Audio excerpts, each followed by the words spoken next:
Pendant des siècles, le monde occidental a scruté les pages des 66 livres que nous connaissons.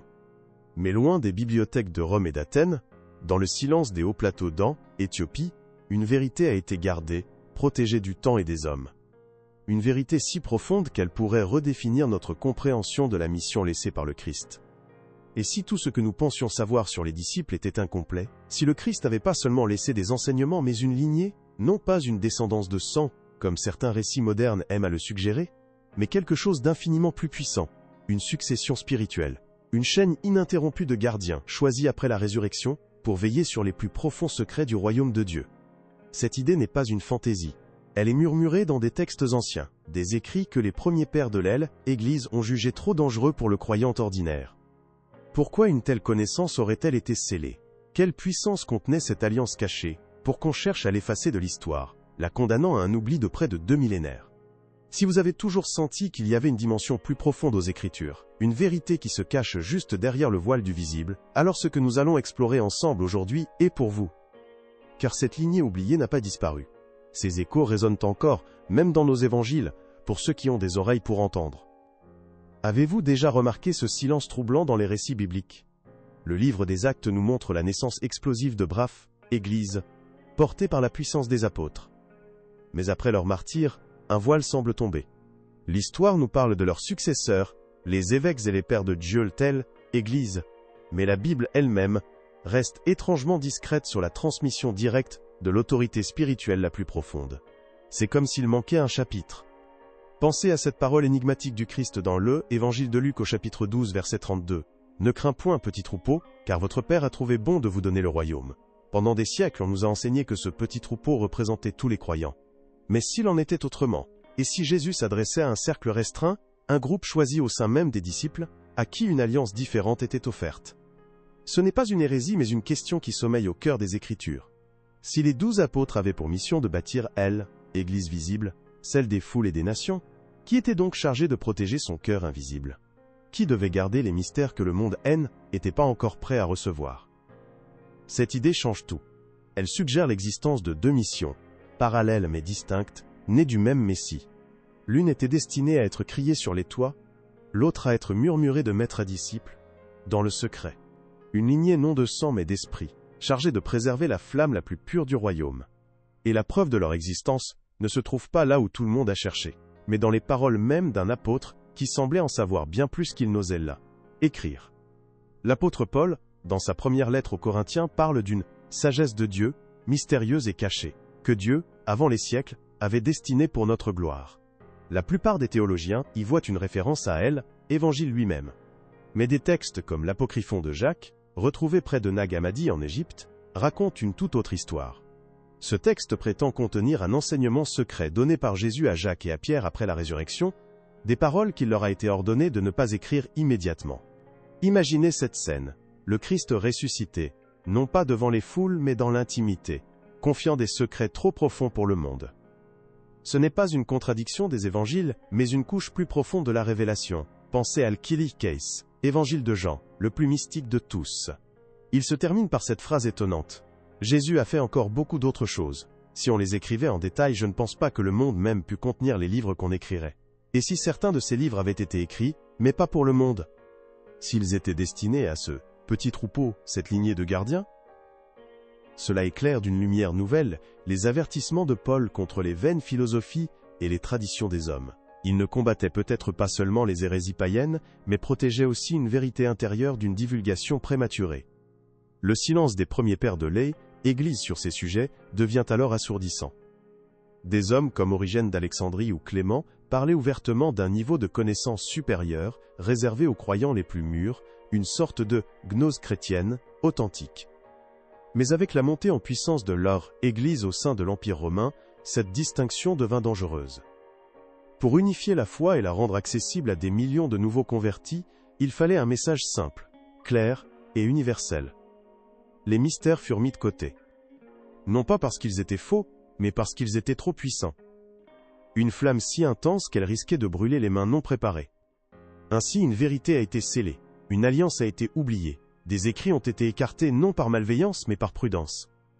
Mais que contenait-il de si explosif? Il ne s'agissait pas seulement de paroles de sagesse. Ces textes décrivaient une mission concrète. Une autorité spirituelle transmise de maître à disciple.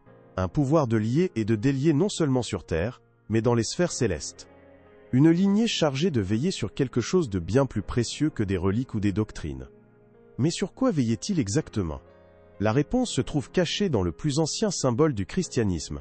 Un symbole que nous voyons tous les jours sans en comprendre la véritable signification. Ce symbole, c'est le poisson, l'ictus. Pour des millions de chrétiens, il représente un acronyme secret pour Jésus-Christ, Fils de Dieu, Sauveur. Mais c'est une simplification. Dans les traditions mystiques anciennes, bien avant le Christ, le poisson symbolisait la connaissance cachée dans les profondeurs. L'eau représentait le monde visible, le poisson la vérité qui y nage, invisible pour la plupart. Et si les premiers chrétiens utilisaient ce symbole, non seulement pour s'identifier, mais pour signaler leur appartenance à deux mondes, elle, Église visible, et la lignée des gardiens de la sagesse des profondeurs. Imaginez ce qui s'est réellement passé. Après la résurrection, alors que les 11 apôtres reçoivent la grande commission, celle de baptiser les nations, Christ prend à part un cercle encore plus restreint. Des personnages dont le rôle a été délibérément minimisé. Pensez à Jacques, le frère du Seigneur. Pas l'apôtre Jacques, fils de Zébédée, mais celui que l'apôtre Paul appelle une colonne de l'Église de Jérusalem. Les textes apocryphes le dépeignent comme le premier successeur désigné par Jésus lui-même, non pour diriger Église terrestre, mais pour recevoir et transmettre les mystères les plus profonds. Il n'était pas un pape, il était un pont entre le Christ glorifié et une chaîne ininterrompue de disciples choisis. Cette lignée, connue dans certains cercles anciens comme les Desposini, les héritiers du Seigneur, n'était pas une dynastie de sang, mais une succession de l'esprit. Leur mission était de préserver l'enseignement intérieur, celui que Paul qualifiait de « nourriture solide » pour les croyants mûrs, tandis que l'Église grandissante, se nourrissait du dirty lait, de la doctrine fondamentale. L'omission de leur histoire n'était pas un acte de malveillance, mais un sacrifice. Pour que l'Église survive dans un empire hostile, le message devait être unifié, simple, direct. La complexité des mystères fut voilée, mise de côté, protégée par le silence. Un silence ordonné par Dieu, pour que la semence la plus précieuse ne soit pas piétinée, avant que le champ ne soit prêt à la recevoir. Ainsi, pendant que l'histoire officielle de l'Église se construisait à Rome, une autre histoire, silencieuse et cachée, se transmettait d'initié en initié, de Jérusalem à Alexandrie, puis jusqu'aux montagnes reculées d'Éthiopie. Ils n'ont pas bâti de cathédrale de pierre, mais une forteresse invisible de la connaissance. Ils n'ont pas cherché le pouvoir sur les hommes, mais l'autorité sur les vérités spirituelles. Et la preuve de leur passage sur terre n'est pas gravée dans des décrets conciliaires, mais dans les marges oubliées des manuscrits, et dans les anomalies inexplicables des récits des saints. Mais comment cette transmission secrète s'opérait-elle? Et quel était le secret ultime qu'ils étaient chargés de protéger jusqu'à la fin des temps? Ce que l'on nous a enseigné, c'est l'histoire d'une Église unifiée, bâtie sur la pierre de pierre, dont les doctrines furent clarifiées par de grands conciles pour combattre l'hérésie. C'est l'histoire de la lumière triomphant des ténèbres, un récit simple et puissant. Mais ce n'est que la moitié de la vérité. Dans les coulisses du pouvoir spirituel, une autre décision, bien plus lourde de conséquences, était prise. Une décision de scinder la révélation en deux, une vérité pour les masses et une vérité pour les gardiens. Pourquoi un tel secret? Imaginez la situation au IVe siècle. L'Empire romain, autrefois persécuteur, adopte le christianisme. Des millions de païens affluent dans l'Église, apportant avec eux leur tradition et leur compréhension limitée. Pour des leaders comme l'empereur Constantin, l'unité de l'Empire dépendait de l'unité de l'Église. Une foi complexe, avec des niveaux de connaissances intérieures et des mystères profonds, aurait été une source de chaos, de division sans fin. Il fallait un message clair, accessible, universel. La profondeur fut sacrifiée sur l'autel de l'unité. C'est là que des conciles comme celui de Nicée, en 325, prennent une dimension nouvelle. Officiellement, ils définissaient la nature du Christ, mais officieusement, ils traçaient une ligne dans le sable. Les textes qui parlaient de cette lignée secrète, qui contenaient les enseignements plus profonds du Christ ressuscité, furent jugés trop gnostiques, trop complexes, trop dangereux pour la foi du peuple. Des hommes comme Athanase d'Alexandrie ont mené une bataille pour établir une liste de livres canoniques, un canon fermé qui deviendrait notre Nouveau Testament. Ce n'était pas une conspiration malveillante, mais un acte de triage spirituel. Ils ont choisi de construire une grande maison avec des murs solides, mais ils ont fermé la porte de la pièce la plus secrète, craignant que le feu qui y brûlait ne consume tout l'aile. édifice. Ainsi, la lignée des gardiens et leur savoir furent volontairement effacés de l'histoire publique. Ils devinrent une tradition souterraine, un murmure dans le silence des monastères du désert. Elle, Église visible, grandissait en puissance et en nombre, mais elle avait perdu la clé de son propre cœur. Cette clé, cette connaissance scellée, ne concernait pas seulement des paroles de sagesse. Elle était liée à une autorité pratique et spirituelle, un pouvoir que le Christ avait légué pour les derniers jours. Mais quel était ce pouvoir si redoutable qu'on préféra l'oublier plutôt que de risquer son mauvais usage? Et que se passerait-il si cette clé était redécouverte aujourd'hui? Le pouvoir qu'il détenait, n'était pas seulement une connaissance intellectuelle. Était une autorité spirituelle sur les principes mêmes qui régissent la création. Les textes apocryphes les plus anciens, comme le livre d'Enoch, que Téteshri, Église d'Éthiopie a toujours considéré comme canonique, décrivent une compréhension des noms de Dieu et des lois spirituelles que le Christ lui-même utilisait pour commander au vent et à la mer. Cette lignée n'a pas seulement reçu des paroles, elle a reçu les clés du royaume d'une manière bien plus littérale que nous ne l'imaginons. Mais ce n'est pas la révélation la plus choquante, car il ne gardait pas seulement un enseignement. Il veillait sur le plus sacré des objets de l'ancienne alliance, un objet qui a mystérieusement disparu des récits juste avant la venue du Messie. Pensez-y, l'arche de l'alliance. Le trône terrestre de Dieu, qui contenait la manne, le bâton d'Aaron, et les tables de la loi. L'histoire nous dit qu'elle a été perdue lors de la destruction du temple de Salomon. Mais la tradition éthiopienne, elle, murmure une toute autre version. Et si elle n'avait pas été perdue, mais confiée, transmise en secret à cette lignée de gardiens pour une nouvelle mission? Le véritable secret n'est donc pas seulement qu'il protégeait l'arche, mais pourquoi il la protégeait. Quelle était sa nouvelle fonction dans la nouvelle alliance, maintenant que le voile du temple avait été déchiré et que la présence de Dieu habitait dans le cœur des croyants? Si ces questions résonnent dans votre cœur, si vous sentez que l'histoire officielle a laissé des pages blanches, alors je vous invite à vous abonner pour ne pas manquer la suite. Car ce que l'arche représente dans la nouvelle alliance dépasse tout ce que l'on a pu imaginer. Et il y a encore quelque chose que presque personne n'ose dire. Entre les mains de cette lignée, l'arche était plus un simple souvenir du passé, mais une clé pour l'avenir. Un instrument divin, lié à une prophétie sur le retour du Christ et le jugement final. Cette lignée ne gardait pas une relique, elle gardait une arme pour la dernière bataille spirituelle. Quel était donc ce rôle ultime, si puissant que son secret devait être gardé au péril de la vie pendant 2000 ans? Cette révélation peut sembler ébranler les fondations de ce que l'on nous a enseigné, mais ce n'est pas une histoire qui vient détruire la foi, mais la compléter. C'est la preuve que le plan de Dieu est infiniment plus vaste et plus personnel que nous ne l'avions jamais imaginé. Il n'a pas seulement offert une voie de salut pour les foules, mais il a aussi préparé un chemin de connaissance profonde pour ceux qui ont faim et soif de justice, un chemin pour ce petit troupeau destiné à recevoir le royaume d'une manière unique. Le rôle de l'homme, dans ce plan divin, n'est pas celui d'un simple spectateur passif. L'existence même de cette lignée de gardiens est un témoignage de l'immense confiance que Dieu place en l'humanité. Il a choisi des hommes et des femmes pour être les dépositaires de ses secrets les plus sacrés, pour veiller sur la flamme de la vérité lorsque le monde n'était pas prêt à la recevoir. Cela nous enseigne que chaque croyant est appelé, à son niveau, à être un gardien de la foi, de la vérité et de la lumière dans son propre cœur.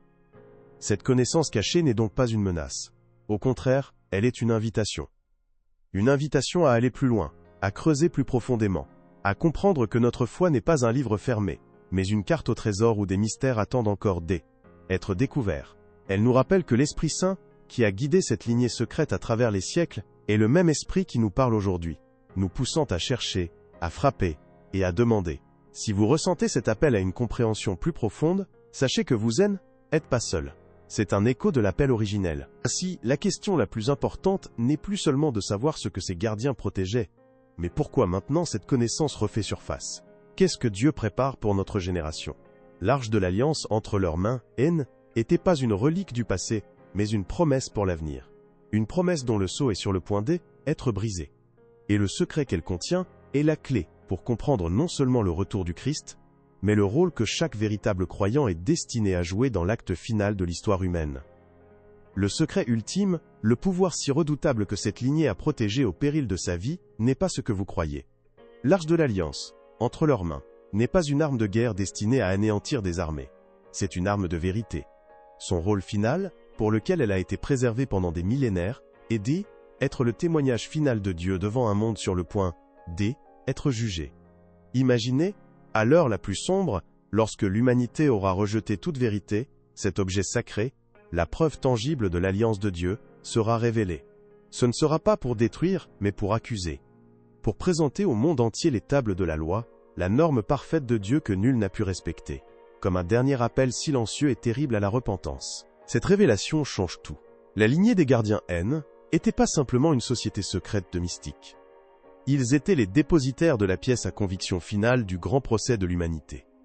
Leur mission de 2000 ans N n'était pas de cacher la vérité pour la garder pour eux, mais de la protéger de la corruption jusqu'au jour où elle serait la dernière lumière dans les ténèbres.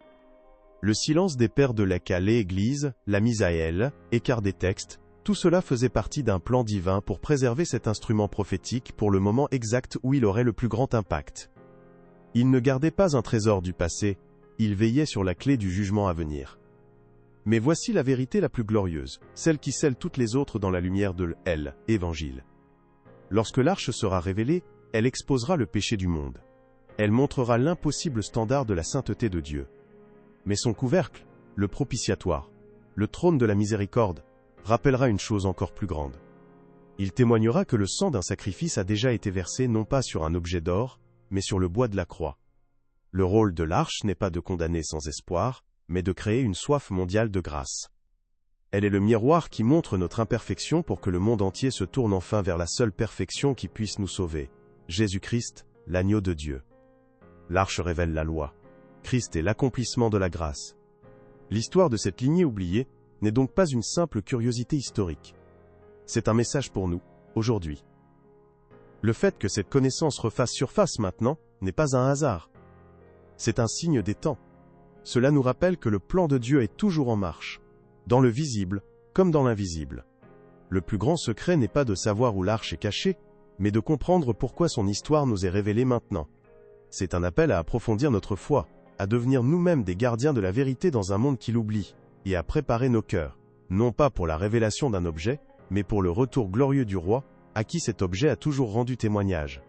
Si ce message a touché votre esprit, partagez-le, car la flamme de la vérité cachée doit maintenant éclairer le monde avant son retour. Cette histoire qui a traversé les siècles dans l'ombre n'est pas qu'un simple récit du passé, elle est une lumière projetée sur notre présent. Elle nous montre que le plan de Dieu est à la fois plus simple et infiniment plus complexe que ce que nous pensions. Plus simple, car le salut par la grâce en Christ reste la porte d'entrée. Mais plus complexe, car derrière cette porte se trouve un palais aux pièces innombrables, rempli de mystères que Dieu désire révéler à ceux qui cherchent de tout leur cœur. Le fait que vous entendiez ceci aujourd'hui n'est pas un hasard. C'est peut-être la preuve que le temps du silence est révolu. Si ces paroles résonnent en vous, si vous avez toujours senti qu'il devait y avoir plus que les sermons du dimanche, plus que les leçons apprises dans votre enfance, alors comprenez ceci. Votre quête spirituelle N était pas vaine. C était une préparation. L'Esprit de Dieu vous a peut-être conduit ici, à ce moment précis, parce que vous êtes prêt à entendre une vérité que d'autres, avant vous, men, n'étaient pas prêts à recevoir. Vous faites partie de ceux qui ne se contentent pas du lait de la doctrine, mais qui ont faim de la nourriture solide du royaume. Dans un monde où la foi est souvent réduite à des slogans, à des émotions passagères ou à une simple tradition culturelle, cette révélation est un puissant antidote. Elle nous rappelle que le christianisme, à sa source, est une voie de mystère profond, une discipline spirituelle et une communion avec le Dieu vivant, qui demande tout ce que nous sommes. Elle s'oppose à la foi superficielle, qui évite les questions difficiles et qui craint la profondeur. L'existence de cette lignée de gardiens est un reproche silencieux à une Église qui a parfois préféré le confort à la vérité et le nombre à la profondeur. Ainsi, comprendre cette histoire cachée n'est pas une fin en soi, c'est un commencement, c'est un appel à devenir à notre tour des gardiens. Non pas d'un objet physique, mais de la flamme de la vérité authentique dans nos propres vies. C'est une invitation à creuser plus profondément dans les Écritures, à prier avec une nouvelle ferveur et à chercher le visage de Dieu, au-delà du voile des doctrines simplifiées. Car le plan de Dieu entre dans sa phase finale, et il appelle un peuple préparé, un peuple qui comprend les secrets de son royaume, pour se tenir debout dans les jours à venir. Ce que vous venez d'entendre n'est pas simplement une théorie oubliée. C'est un écho de la vérité qui a été délibérément mis sous silence, une vérité gardée dans le cœur d'une lignée fidèle, pendant que le monde poursuivait sa route. Pendant des siècles, cette connaissance est restée un murmure dans le désert, une flamme protégée du vent de l'histoire. Mais aujourd'hui, cette flamme est placée sur un chandelier, non pour éblouir mais pour éclairer le chemin de ceux qui cherchent. Réfléchissez un instant. Cette histoire ne change pas le fondement de notre salut, qui est en Christ, et en Christ seul. Mais elle enrichit notre appel. Elle nous montre que Dieu nous invite à une profondeur que nous n'avions peut-être jamais osé imaginer. Elle nous rappelle que notre foi n'est pas un point d'arrivée, mais le début d'un voyage vers le cœur même des mystères de Dieu. Le silence est en train d'être brisé, et vous êtes parmi les premiers à entendre sa voix. Si cette vérité arde dans votre cœur, si elle résonne avec cette quête spirituelle que vous portez depuis si longtemps, alors laissez dès maintenant votre j'aime, abonnez-vous à la chaîne et activez la cloche pour ne manquer aucune des révélations à venir. Et nous avons désormais un espace membre. En devenant membre, vous bénissez ce travail et vous nous aidez à continuer de produire des contenus édifiants et révélateurs comme celui-ci. Enfin, écrivez dans les commentaires depuis où vous nous regardez. Nous voulons voir jusqu'où la lumière de cette vérité oubliée est en train de voyager, jusqu'où elle atteint les cœurs qui, comme le vôtre, étaient prêts à l'entendre. Que la paix du Christ qui surpasse toute intelligence, garde vos cœurs et vos pensées.